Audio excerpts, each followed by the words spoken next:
आओ कोने नहीं मौज तो साकेड़ी आओ भाई। जैसे पक्षी अपने आले के अंदर चला जाता है बच्चों के पास में, जैसे पथिक दिन में चलता हुआ शाम तक गांव में चले जाता है, और कोई भी दिन दहाड़ी आदमी जो मजदूरी जाता है वो शाम तक अपने घर पहुंच जाता है।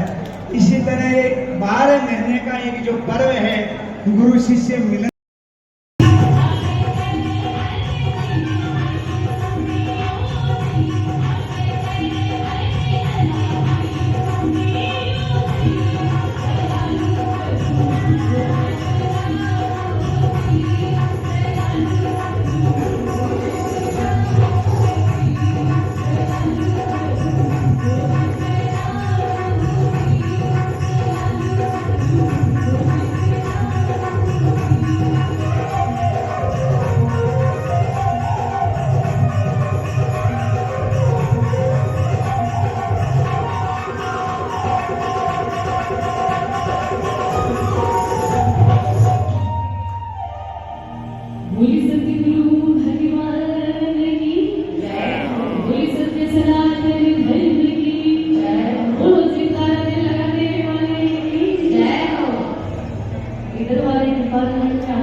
एक बार चेक कर लिया जाए, एक बार चेक करा इधर से, एक बार उधर से।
केशवं बादरायणं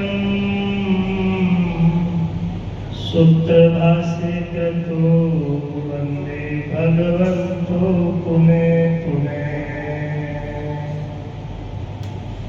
सच्चिदानन्दरूपाय विश्वोत्पत्त्यादिहेतवे तापत्रये विनाशाय श्री कृष्णाय वयं नमः।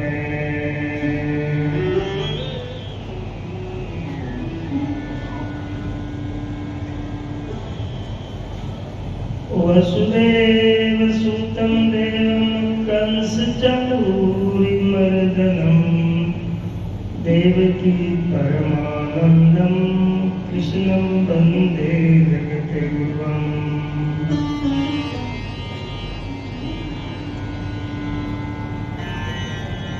नित्ये शुद्धं निराभासं निराकार निरञ्जनं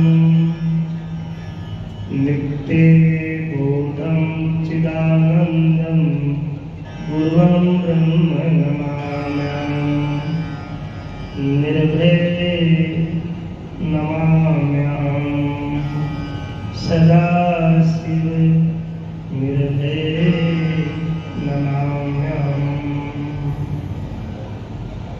सच्चिदानंद भगवान की जय हो। श्री सद्गुरुदेव भगवान की जय हो। निर्भय नारायण भगवान की जय हो।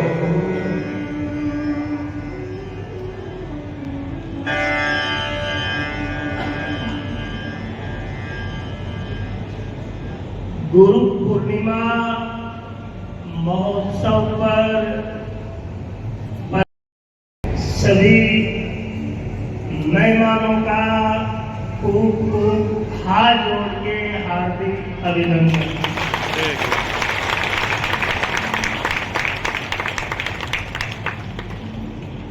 सभी मातृशक्ति पितृशक्ति मेरे युवान भाई बहनों, इस गुरु पूर्णिमा महोत्सव की आप सब भाई बहनों को, सभी मेहमानों को अनंत कोटि बधाई बधाई बधाई हो।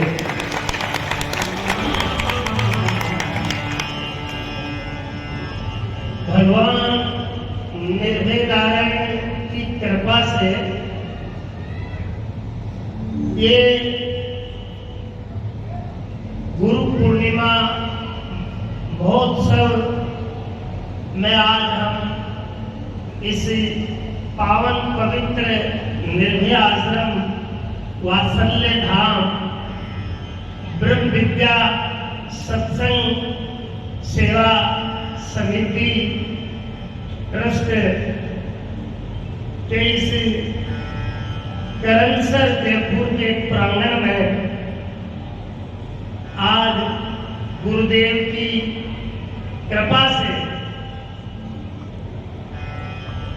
भगवान की दया से हम सब लोग खुशी के साथ, हर्ष के साथ, आनंद के साथ इस गुरु पूर्णिमा के पूजन कार्य में हमने आज प्रवेश किया।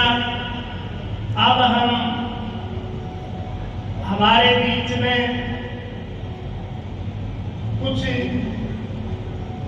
ब्रह्म विद्या सत्संग सेवा समिति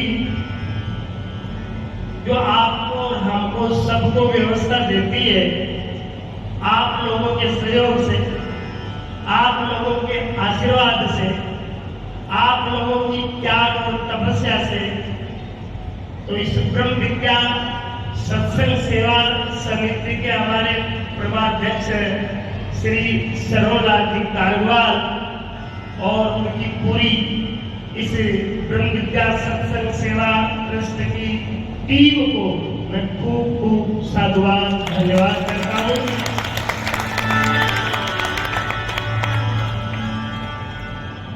श्रीमान सरोजलाल जी ठेकेदार साहब जोधपुर थे, वो पूरे परिवार के साथ सहपत्नी हमारे बीच में पधारे हैं।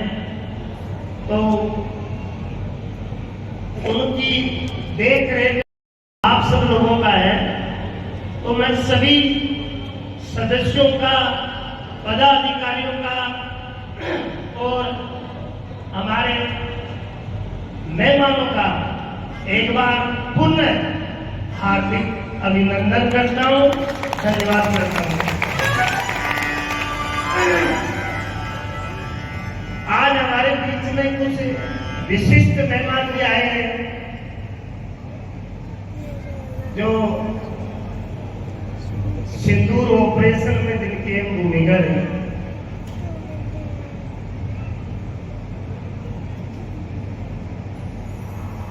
पाकिस्तान को भारत क्या है, भारत की सेना क्या है, भारत का विकास क्या है, इस हिंदुस्तान के रहने वाले हिंदुस्तानी कैसे ये सबक सिखाने का एक जो कार्य किया हमारे बीच में आज ऐसे कुछ, क्योंकि संत का और सिपाही का एक ही काम है। जो काम संत करते हैं वही सिपाही करते हैं, जो काम साधु करते हैं वही काम फौजी करते हैं। साधु प्यार से करता है, हिंट से समझाता है, और सिपाही हंटर से समझाता है। जो साधु का कहना नहीं मानता उनको संभालते हैं। तो इस देश की संस्कृति, इस देश की रक्षा और हम सब लोगों के धर्म का जो योग क्षेम करते हैं। देश का राजा कमजोर हो, फौज कमजोर हो, तो हम लोग ये सत्संग नहीं कर सकते, ये भजन नहीं कर सकते। हम ऐसी बातें ज्ञान की, ध्यान की, धर्म की चर्चा नहीं कर सकते, क्योंकि जब देश ही सुरक्षित नहीं है तो धर्म कहां से सुरक्षित होगा। जैसे आज हमारे बीच में श्रीमान DC कुमार जयपुर से बजाएंगे, जोरदार उनके सम्मान में आप कहीं हो तो आज एक बार दर्शन दो। हमारे जो इंस्पेक्टर साहब आए हैं श्रीमान DC कुमार साहब, दूसरे हमारे श्रीमान नौरंग जी इंस्पेक्टर, उनका भी खूब हार्दिक सम्मान, जोरदार ताली बजाने। अरे हिंदुस्तान की फौज के लिए कैसा, कैसे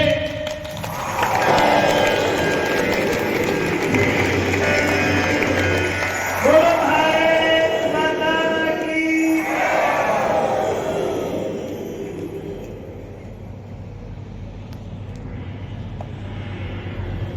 और हमारे बीच में श्रीमान जयंत जी शर्मा समाज सेवी बीच में, उनकी भी जोरदार ताली बजा करके अभिनंदन, जोरदार जोरदार। मैं अध्यक्ष जी से निवेदन करूंगा कि उनका मालार्पण करके,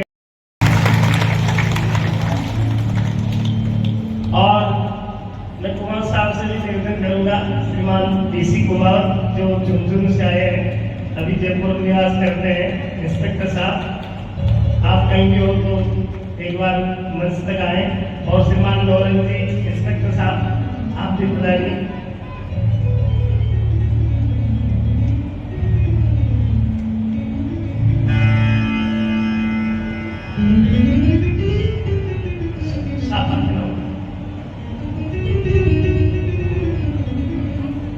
एक बार साथ में माला पहना करके अभिनंदन।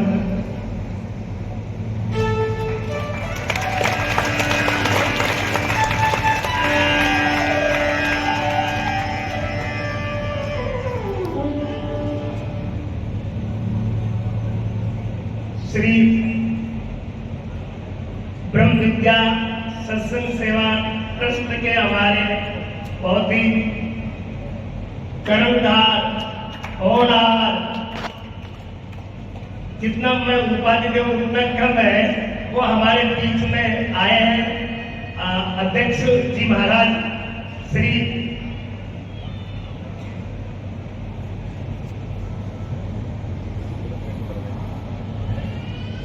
हाँ, जोरदार एक बार ताली उनका अभिनंदन।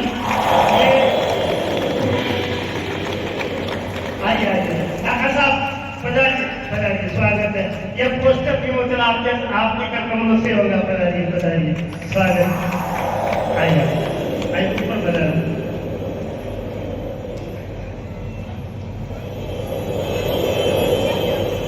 हाँ, ये मिशन है, इस आश्रम का भी मिशन रहा और हमारे गुरु महाराज जी का भी एक ऐसा आदेश रहा कि किसी भी प्रकार का व्यसन, किसी भी प्रकार का नशा, उस नशे को उन्होंने हमें बंद करने का सीधा आदेश दिया था।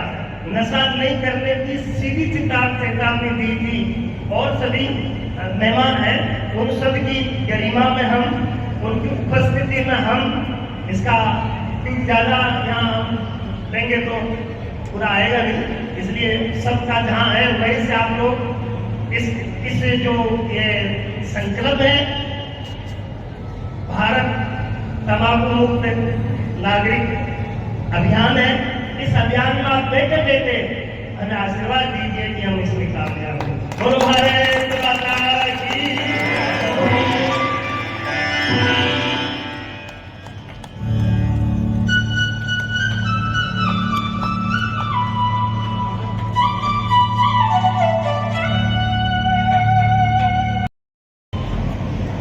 ये मनुष्य जन्म पाकर के गुरुदेव के चरणों में बैठ के जो हमने पाया, हमने अनुभव किया, वो ऐसा है कि जीवन में कोई सेवा जरूर होनी चाहिए। एक नंबर तन से माता पिता की सेवा, सासू ससुर की सेवा, गौ माता की सेवा, दीन दुखियों की सेवा, बड़े बुजुर्गों की सेवा, क्योंकि कहावत है कि सेवा से मेवा मिलता है। तो आप अपने जीवन में कोई सेवा जरूर धारण करें। इससे दो फायदे होंगे। एक तो आपके जीवन में जो दुख आने वाला है, जो कष्ट आने वाला है, ये बंद लिफाफा है ना जीवन को। कल पता नहीं सुबह कैसा खुलेगा, दुख आएगा, सुख आएगा, इसलिए इस लिफाफा को खोलने, उसमें मान लो पता नहीं कौन सा जन्म का कोई आ जाए, तो उसको दबाने के लिए, इस संसार में दुख को दबाने के लिए, दुख को मिटाने के लिए एक उपाय है सेवा। और वो सेवा तन से भी हो सकती है, मन से भी हो सकती है, वचन से भी हो सकती है। कोई तन से सेवा कर सकता है, तन स्वस्थ है, जैसे भारत के फौजी जो है देश की रक्षा में तन से सेवा करते हैं, प्राणों की बाजी लगा करके अपने अंगूठे को पेटी की जगह नहीं आने देते, चाहे शहीद हो जाए, चाहे कुर्बान हो जाए, लेकिन देश की रक्षा के लिए प्राण हाथ में लेकर के, हाथ में बंदूक लेके खड़े, तो वो आपको अपनी सेवा कर रहे हैं। हम अपनी सेवा करें और नहीं तो कीड़ीवाली सी सीताई बने।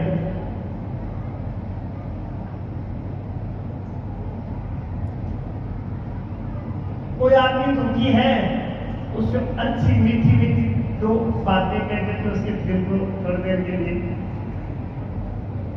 दुख विस्मृत कर दे। और मेरे गुरुदेव का जीवन मैंने देखा, उनके साथ मुझे रहने का 15 वर्ष मौका मिला।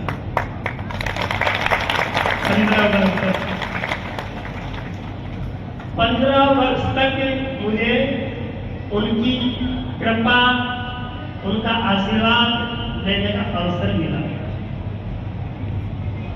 तो मैंने ये देखा कि एक बार कोई गौशाला वालों ने कहा कि महाराज जी 2 दिन से चारे की गाय के लिए व्यवस्था नहीं है, तो कल से गाय भूखी है। तो गुरुजी ने कहा मुझे व्यवस्था बनेगी। गुरुजी के जेब में 350 रुपए थे, उन्होंने गिनना शुरू किया। इतनी देर में रामू जी ठेकेदार साहब है, कुचामन से कुछ लोग आए, पट्टी वाले आखिरी वाले कुचामन में एक रामू जी ठेकेदार है, वो आ गए और गुरुदेव से कहा, बोले गुरुजी कोई सेवा हो तो बताओ। तो मैंने उनको कहा कि आज सुबह से गुरुदेव ने भोजन नहीं किया। बोले क्यों? मैंने कहा कोई गौशाला में गाय भूखी है, गाय भी बेचारा नहीं, तो 4 बज गए हैं, जिन्होंने भोजन नहीं किया। बोले मेरी गाय को खिलाएंगे।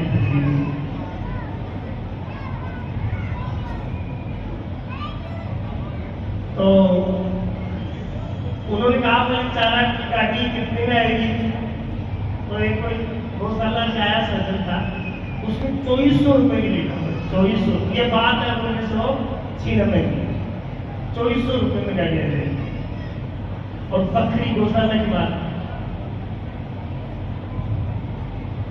तो आए और चुपचाप ने अपने जेब से 2000 रुपए निकाले और गुरु जी को दिया और देकर के कहते उन्हें वो गायों के चारा के लिए व्यवस्था कर 2000 वो और 350 गुरु जी ने मिलाए और 50 रुपया मैंने मिलाया। और पैसा मेरी 50 रुपये खूब होता था। हम तो किसी के घर में जाते हैं तो 2 रुपया हम देते। हमारे गुरु भाई रतनपुर जी महाराज उनको 5 देते और गुरु जी को 50 रुपए देते। सत्संग हम किसी के करते थे, हमारे जीवन की आपको बताए किराया कम करता तो पैदल चलते थे गुरु, मैंने कम किराया पैदल चलते। ऐसे लगेगा बस में 7 रुपया 4 लोगों का और ट्रेन में लगेगा 8 रुपया। ट्रेन में चलते हैं और ट्रेन जब नहीं आई तो भी पैदल चलते हैं। ये जीवन रात गुरुदेव का। तो 2400 रुपये दिया और गाय चारे की व्यवस्था हुई और गुरुदेव को प्रसाद दिया और उन्होंने प्रणाम किया कि गुरुदेव और कोई व्यवस्था पहले पता होता कि मैंने 2000 लेके आया हूँ। रामू जी ठेकेदार ने कहा फिर मैं भी 2000 लेके आया हूँ, मेरे पास इतना जेब है। तो स्वामी जी का बोले किराया दिए, किराया तो देखिए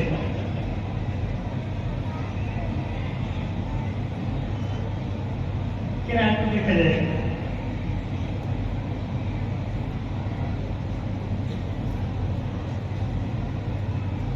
तो उनकी प्रेम आंसू आ गए गुरुदेव आंखों और उन्होंने कहा ठेकेदार तूने मेरा दुख मेटा है ना, तूने मेरा दुख नहीं मेटा गौ माता की सेवा के लिए। ठेकेदार सदर में आदमी था लेकिन गुरुदेव का आशीर्वाद मिला उस सेवा से कि हे रामू ठेकेदार तूने गौ सेवा करी है, तुमने मेरे दुख मेरी मन की इच्छा पूरी करी है। जा यदि दुनिया में भगवान है और कोई गौ माता है तो जाकर किसी प्रकार की कमी नहीं रहेगी। आप जानकारी कर लेना। कुछ में राहुल जी कटार साहब है, अब तो उनकी वजह से रहा नहीं, उसकी सर चला गया, उनका बच्चा है सरजी नाम है, उनके मैं 25-30 साल से संपर्क में हूँ। कुचामन कोई नहीं जानता था, आज पूरे राजस्थान में नहीं पूरे भारत में गो भक्त के नाम से जानते हैं उनको। एक बहुत अच्छी गौशाला उन्होंने बनाई और गाय की सेवा में अपना जीवन छोड़ दिया। तो उस वक्त मैंने गुरु जी से पूछा कि मैं भी गौ सेवा में लग रहा हूँ क्या? बोले हाँ, ये तो करना ही। तो बनने वाला भी है, बीलवा में है, बकरी में है, बरसा में है, जहाँ जहाँ गौशालाएं थी जो हमसे बनता था हम उनका सेवा देते थे। फिर एक बार स्वामी जी से मैं निवेदन करने लगा कि आपका शरीर वृद्ध हो गया, तो अब मेरे लिए क्या आ गया है? बोले बताऊंगा। और हम कई दिन बीत गए, उसके बाद हमको खबर मिली कि एक छोटी बच्ची झाड़ियों में फटी हुई पड़ी है।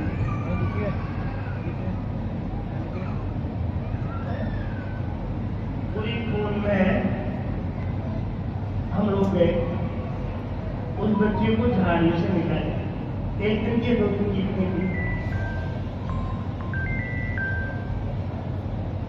पूरा खून में लथपथ थी। हमने उसका एडमिट भी कराया अजमेर के हॉस्पिटल में, लेकिन उसकी लंबी उम्र नहीं थी। उस दिन मेरे से गुरुदेव ने कहा कि ऐसे बच्चों की सेवा करने मेरा भला हो जाएगा।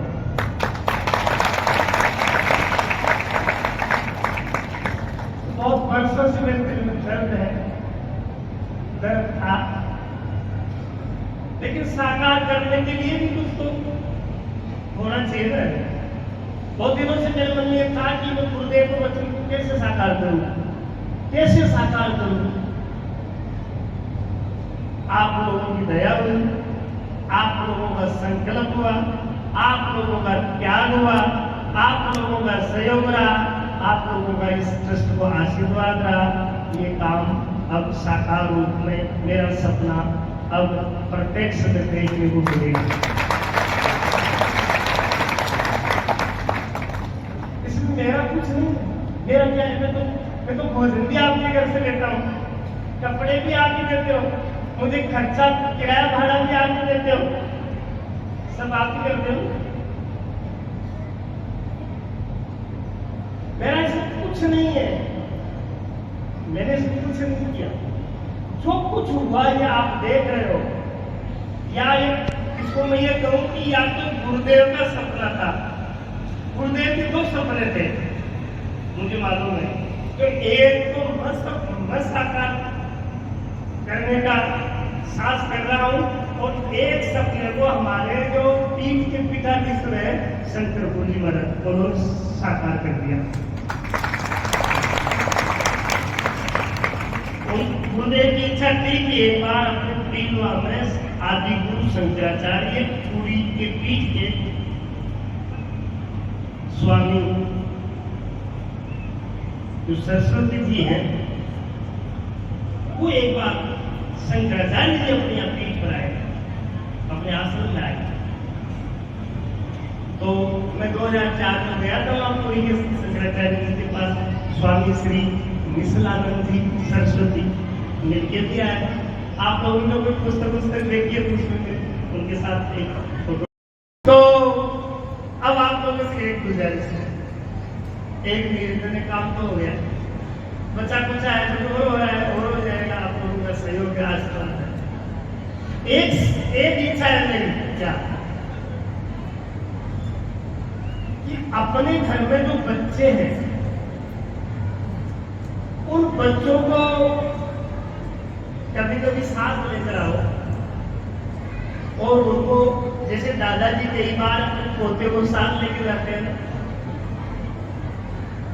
और दादी जी, दादाजी या पिताजी, माताजी अपने बच्चों को साथ लेके जाते हैं और फिर कहते हैं ये बेटा ये प्लाट मेरा है, ये मैंने खरीदा है, ये अपना है, देख बेटा यहाँ पे खेत अपना है, देख बेटा ये दुकान और ये फैक्ट्री अपनी है, देख बेटा ये मंदिर अपने द्वारा बना है, ऐसे बताते हैं। ऐसे कभी कभी आप अपने बच्चों को साथ लेते आओ और उनको बताओ बेटा देखो ये आश्रम अपना है,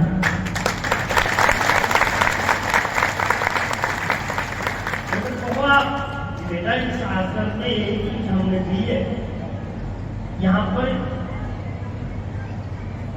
एक ट्राली हमने दी है ईंट की, यहाँ पर एक सीमेंट का कटोरा हमने भी दिया है, इसलिए ये आश्रम अपना है, ये वात्सल्य धाम अपना है। तो बच्चों को इसी अंदर में ऊर्जा मिलेगी और संस्कार मिलेंगे। और मेरी एक और इच्छा है कि मैं आप सब लोगों के बच्चों जिनकी उम्र 10 साल से 30 साल 22 साल 25 साल है, उन सब बच्चों के साथ यहाँ हर साल एक 7 दिन का शिविर करना चाहता हूँ। आप अपने बच्चों को एक बार छुट्टी के दिनों में आप साथ आइए, मेरे बच्चों को एक बार ला करके यहाँ आप 7 दिन शिविर अटेंड कराइए। मानव से माँ मानव नहीं बन जाए तो मेरे गुरु जी को आप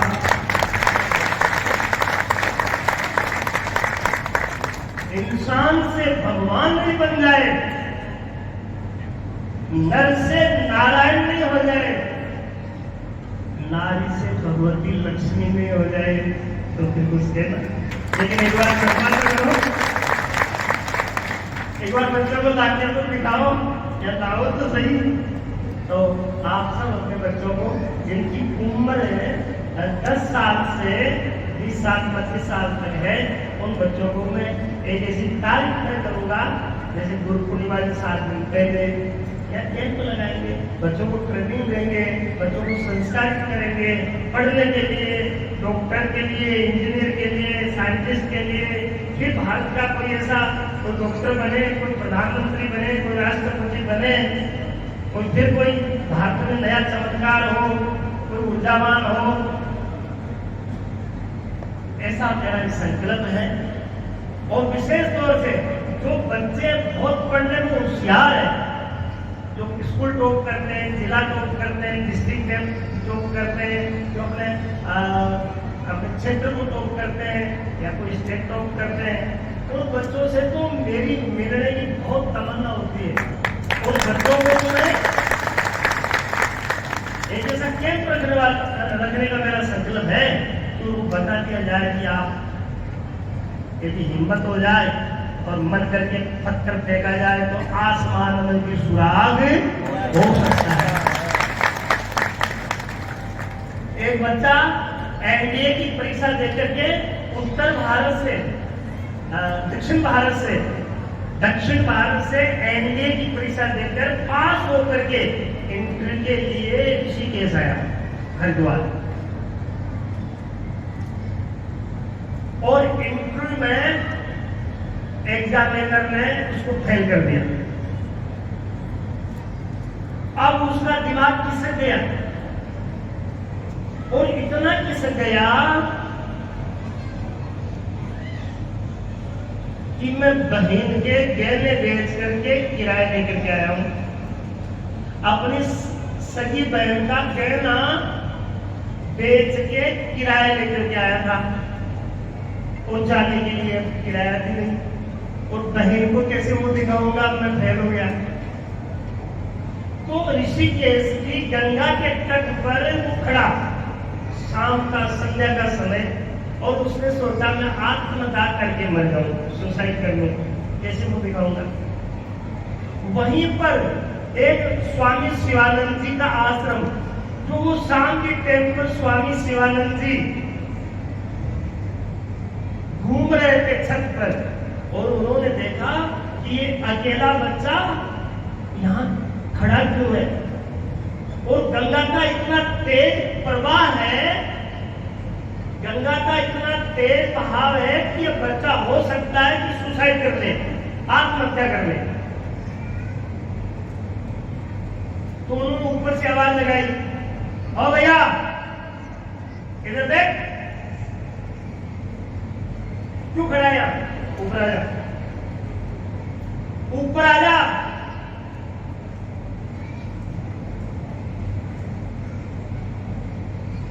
स्वामी जी, हाँ ऊपर आ जाओ। ऊपर गया, स्वामी प्रणाम करता हूँ, क्या नाम? नाम तो बोले, बोले मोहन है। बोली जी, यह क्या करता है? बोले गुरुदेव, एनडीए की परीक्षा देते के मैं पास होकर के एंट्री देने के लिए आया था यहाँ, और मेरी बहन के कहने देख करके किराया लेके आया था, और यहाँ मैं फेल हो गया इंटरव्यू में, इसलिए मैं सोच रहा था गंगा में डुबकी लगा के शांति ले लूं। बोले क्यों? बोले जाने का किराया नहीं। स्वामी जी का आपका किराया कितना लगेगा? बोले सेवा की बात करता हूँ। स्वामी जी का किराया कितना लगेगा? बोले ये, बोले बैंक के देने भी तो बेचते, बोले कितने रुपए के बैंक? बोले ये लो, कितने रुपए? बोले ये लो। भूखा है ना? बोले हाँ स्वामी जी भूखा हूँ। भोजन लिया, 1.5 का रुपया स्वामी जी दिया और किराया दिया। फिर उसको थोड़ी ताजगी आई, पॉजिटिविटी आई, एनर्जी आई, शक्ति आई, ऊर्जा आई, और उसका दिमाग काम करना शुरू किया। और उन्होंने कहा स्वामी जी एक बात पूछूं? हाँ बोले पूछो। कि स्वामी जी आप तो भगवान के भजन करते हैं ना? बोले हाँ। तो स्वामी जी मैं पढ़ने में इतना एक्सीलेंसी हूँ, इतना होशियार और इतना इंटेलिजेंट हूँ कि स्वामी जी मैंने उस परीक्षा को खेल में पास कर दिया। और स्वामी जी यहाँ जब मेरा इंटरव्यू हो रहा था तो मैंने ऐसे एक क्वेश्चन का ठीक से जवाब दिया। मेरी कोई गलती नहीं है स्वामी जी, एग्जामिनर ने मुझे फेल क्यों कर दिया? स्वामी जी आप तो भगवान की भजन करते हैं ना, इसलिए स्वामी जी आप बताइए मुझे फेल क्यों कर दिया?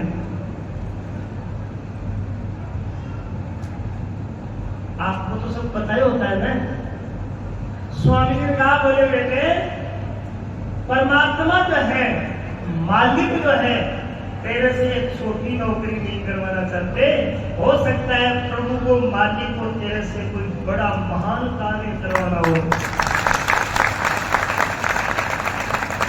इसलिए बेटा तू आत्महत्या की कभी नहीं सोचना, संघर्ष करना, मरने से समस्या का समाधान नहीं होगा बेटा। और बताओ, कोई भी धरती पर शायद आदमी हो जो एक बार तो यह नहीं सोचो है, एक बार तो मर जाऊं तो मैं मर जाऊं तो ऐसे सबके जीवन में ऐसी घटनाएं हुई कि मैं मर जाऊं तो सही, इनकी बजाय तो मर जाऊं तो सही। ऐसी घटना तो सबके जीवन में आई होगी। और उस वक्त यदि आपको उस विचार को ही पॉजिटिव करने वाला मिल जाए कि मर जाना ठीक है, तो लोग मर गए फांसी खा करके। गरीब नहीं, पैसे वाले, सुंदर शरीर, सुंदर मकान, अच्छी गाड़ी घोड़ी, घोड़े, और ऐसे ठाट राजाओं के, ऐसे महाराजाओं के, और ऐसे पद, ऐसी प्रतिष्ठा, ऐसा वैभव, ऐसा राज, ऐसा ताज, और वो लोग फांसी का मर गए। क्यों? क्योंकि उनको सलाहकार ठीक नहीं मिला, या तो उन्होंने अपने दिल की बात किसी को कही नहीं, और वो भी मरने के लिए तैयार, तो स्वामी जी ने कहा, बोले आत्महत्या किसी भी मनुष्य को नहीं करनी चाहिए, सोचनी भी नहीं चाहिए, संघर्ष करना चाहिए, परिस्थितियों से लड़ना चाहिए, मरना नहीं चाहिए। बोले तो स्वामी जी मुझे क्या करना चाहिए? बोले बेटा अच्छा काम करो और आगे का काम करो और अच्छी पढ़ाई करो। मैं आप लोगों को ये कहना चाहूंगा कि निवेदन करना चाहूंगा कि वो लड़का जो आत्महत्या करके मर रहा था, वो स्वामी जी की थोड़ी सी सेवा से, स्वामी जी की थोड़ी सी सत्संग से, स्वामी जी की थोड़े से संग से एक दिन भारत का राष्ट्रपति बना। नाम था APJ अब्दुल कलाम। और आज भारत में जो तिरंगा आकाश में जो लहराता है, आज जो मिसाइल और परमाणु परीक्षण जिनकी कृपा से हुआ, वो कोई लड़का है जो आत्महत्या करके मर रहा। मिसाइल मैन के नाम से भी जानते हैं, मिसाइल मैन के नाम से भी जानते हैं। हाँ, ये बात मैंने पढ़ी भी है आत्मकथा में और संतों के मुख से भी सुनी है। जब इतना बड़ी प्रतिभा, इतनी बड़ी इंटेलिजेंसी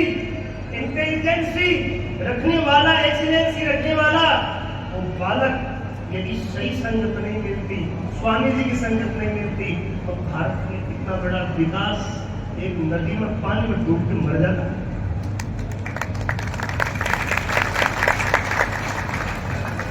और इतना बड़ा दिमाग रखने वाला, भारत का राष्ट्रपति बनने वाला पानी में डूब करके मरने की सोच सकता है, तो आपके हमारे बच्चे।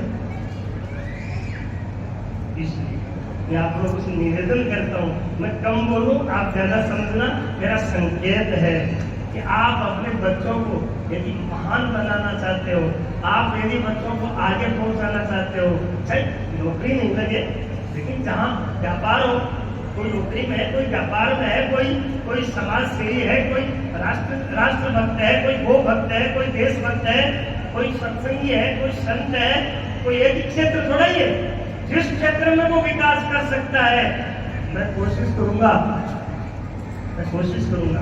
मैंने पढ़ाई करी, मैंने करी पढ़ाई, अध्यात्म पढ़ाई भी करी है और भौतिक पढ़ाई भी करी है। वो जिस भाषा में समझेगा, वो जिस बात में इंटरेस्ट लेगा, मैं उसी तरीके से आर पार करने का मेरा संकल्प है। तो आप अपने बच्चों को कभी कभी जब मैं आपके क्षेत्र में आऊं तो भी मिलाइए,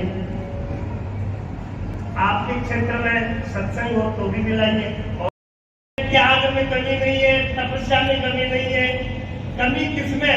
बोले तेरे में है, क्योंकि तू इनकी पूरों की सेवा, पूरों की इच्छा, पूरों की सेवा तू नहीं कर पाता, इसलिए मैं मेरी तरफ से माफी मांगता हूँ हम लोगों से। यदि सुधार कुछ करना है ना तो मुझे करना है, आप लोगों में तो कोई बात है नहीं।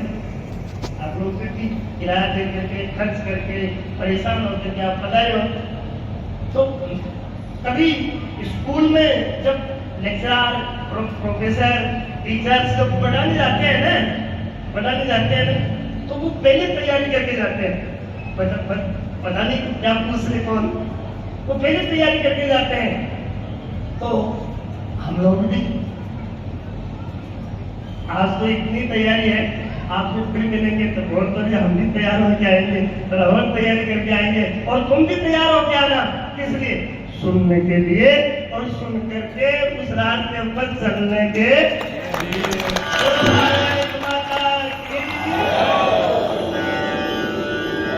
हमारे बीच में 50 से श्रीमान सागर मंत्री कुमाऊं आए हैं, मैं उनसे निवेदन करूंगा कि एक बार आप मिले। अच्छा, तब तो क्या, उनकी तरफ से 31,000 रुपया आपके यहाँ सुविधा हमने जोरदार स्वागत में जोरदार ताली। और उनका मोमेंट आप बदल उनका मोमेंट तो है ना, आप ठेकेदार साहब को दे दो, वो कोई जल्दी में थे तो उनकी श्रीमती जी भी आए थे, वो भी अच्छा अच्छा, आप मेरा सवाल तो मैं तो सोच रहा था थोड़ा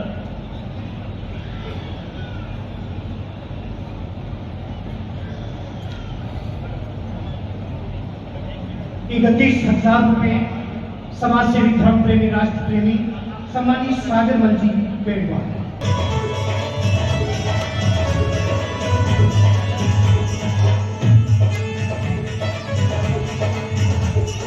हे ईश्वर हम दोनों को, हे ईश्वर हम दोनों को,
गुरुदेव में कितना भरोसा होना चाहिए मैं बताऊंगी आपको बात। हमारे बीच में रामदयाल जी नामे से बता रहे, एक बार खड़े हो जाइए, एक बार आप गुरुदेव के पास आइए।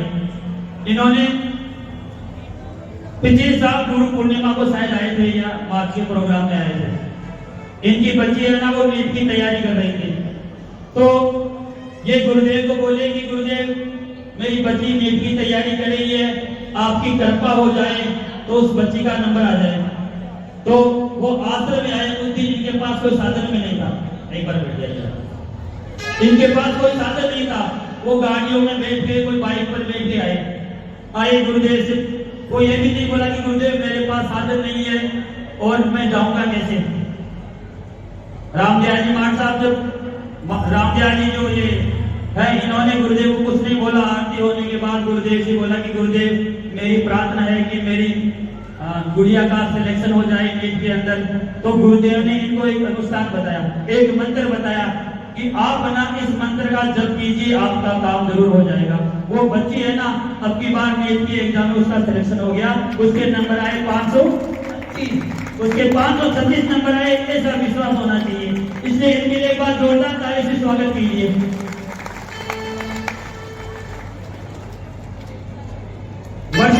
वर्षा कुमार यहाँ आई हुई है, उनसे निवेदन करता हूँ मंच पर पधारें, गुरुदेव से आशीर्वाद प्राप्त करें। इसलिए मैं कहता हूं कि गुरुदेव में विश्वास होना चाहिए, और जिनको अपने इष्ट पर विश्वास नहीं,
तेरे हवाले मेरी गाड़ी, तू जाने तेरा काम जाने।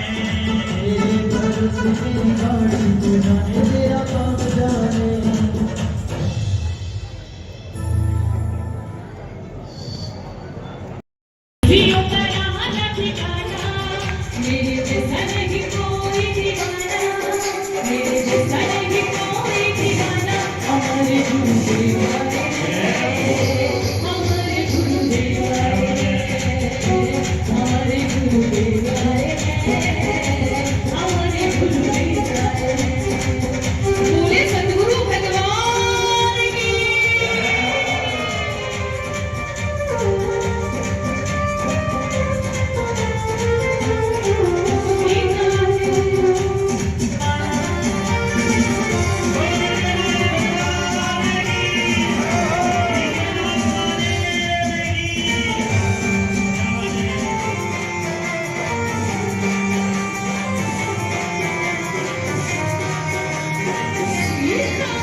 वाले मेरी गाड़ी तो जाने मेरा काम जाने।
एक बात बताओ,